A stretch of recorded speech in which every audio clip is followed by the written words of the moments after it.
Hi, Barbra Thoeming here today with Dr. Jackie Broadbent from Australia, Deakin University. Would love for you to share your early experiences in blended learning.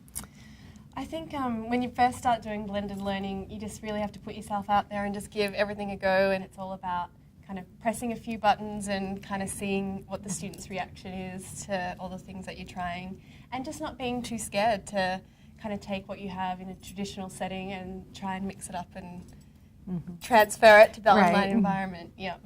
Do you think the students have more reservations or the teachers about getting started? Teachers, students these days, I mean, they're just so familiar with it, and they're much more likely to press a few buttons and just work it out, whereas other older teaching staff perhaps, or people who've been around a long time who, you know, perhaps have done it a certain way. Right, set in their ways kind of. Yeah. They sometimes be not as confident to just get out there and give it a go.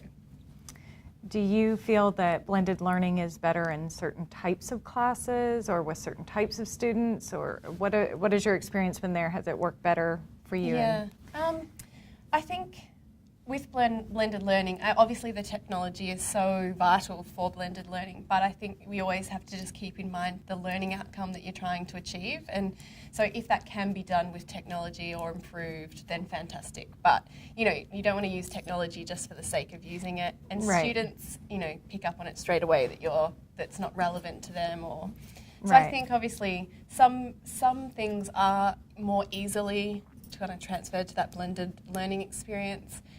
But now these days, you know, with simulators and, you know, all of those the simulations for science and everything else. So yeah, so, you know, before when you were training to be a nurse, you actually had to practice on somebody. The other day I was online just defibrillating somebody and learning how to do it. And wow, like on the computer. Yeah. So, yeah. No, that's awesome. I was thinking about it in terms of like the dissecting the frog in K-12, so you can do that online now in your courses. Yeah. That's awesome.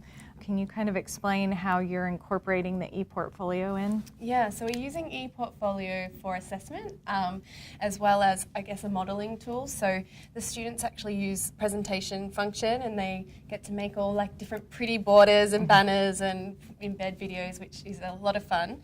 And they submit that as part of their assessment. And also it has enabled me, I make a presentation that kind of models some of the learning goals that I want them to achieve, and I can share it with them. So it sits in their Eportfolio as well, and they can look at it, and I update it weekly, so it's kind of like a little journal.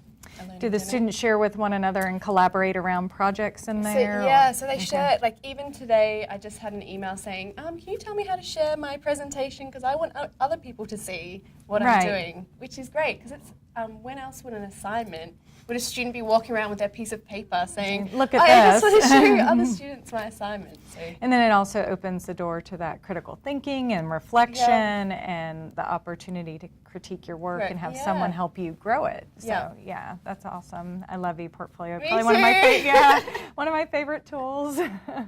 If you could think of one thing, I guess, that would really unleash the potential of learning in the future, like what we could do to make that happen, what would it be? I guess, you know, with students and learning, it's all about engagement, and I guess just building people's confidence, and then intelligent agents has been one of those fantastic things that really helps to get a student to just push themselves a little harder and get motivated. But also, you know, with online learning now, it's becoming more accessible to everybody, regardless of your socioeconomic status or your ability to kind of, you know, access education. So I guess, more focus on just engagement, motivation, and building confidence in students. Great. Yeah. Final question.